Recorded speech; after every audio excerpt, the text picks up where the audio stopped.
Welcome to Finding New Readers and Why It's Important. If you're just starting out or if you've been at this a while, you want to find new readers. For the former, the answer why is obvious. But even if you already have an established fan base of readers eagerly awaiting your next release, you want to continuously expand your reach. The reality is your existing audience will fluctuate.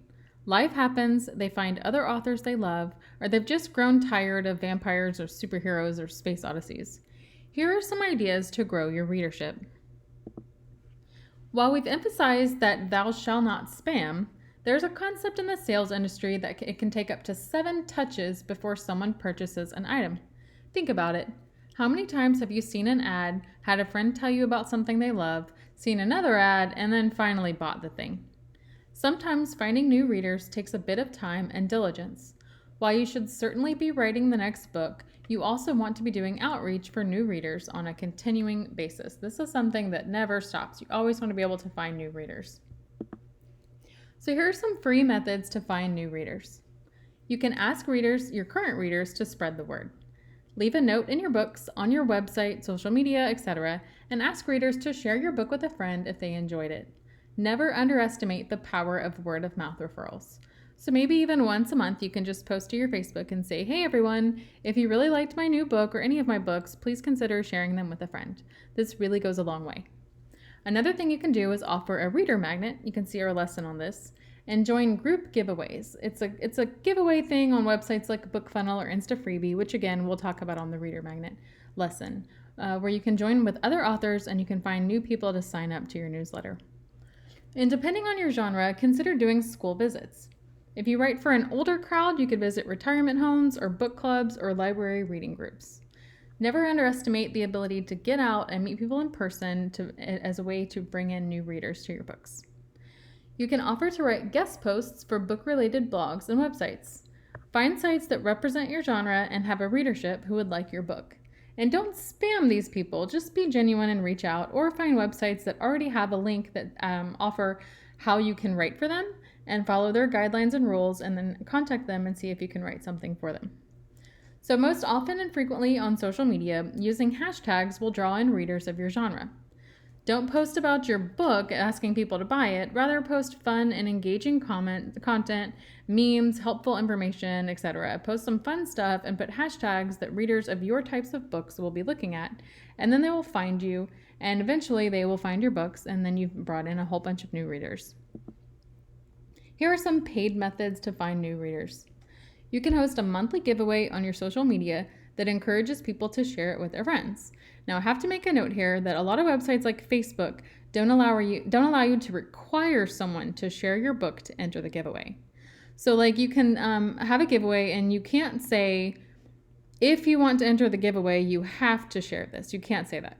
But you can say, everyone's free to enter the giveaway, but you can also share it with your friends if you like. Just make it an option for them to share it if they want. And a lot of people will share it to enter the giveaway. So that's one way you can get around Facebook's rules. You just can't require it.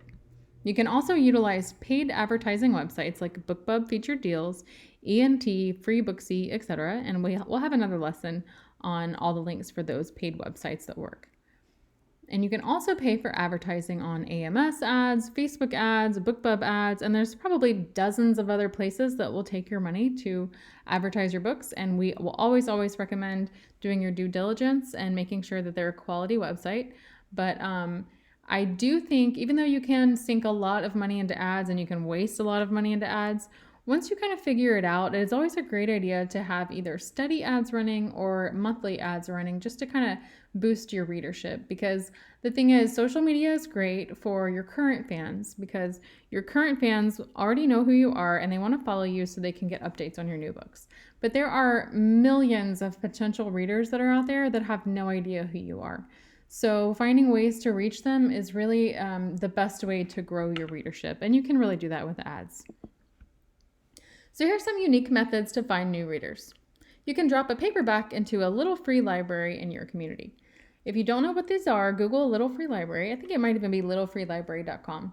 And it's these cute little kiosks, kind of like newspaper stands, that are placed around in several communities and cities all over the country and maybe all over the world.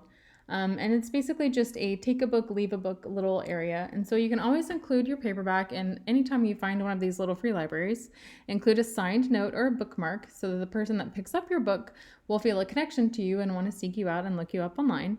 And whenever they pick up a free signed book in their little free library, they might be compelled to tell their friends about it because they're going to think that's cool that it's signed.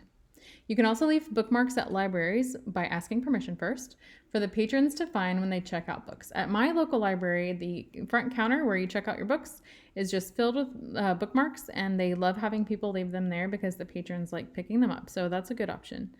You can also join local events or craft shows to sell your paperback books in person. You could contact your local radio stations or newspapers and ask them to do an interview or to spotlight on you as a local author. Or you could pay for a billboard. And I'm saying this kind of as a joke because billboards are really expensive. But if anybody does pay for a billboard, I would love to see a photo of it. And remember, continuous sales come from new readers, not from old ones. Unfortunately, your best fans, your top readers, are only going to buy your book once, maybe twice if they get it in paperback or audiobook format. But your favorite readers will only buy your book once. And so to have continuing sales and a long-lasting career, you always need to be reaching out and finding those new readers. So hopefully these tips will help you. And if you have any questions or if you think of any yourself, feel free to post them on the Facebook group.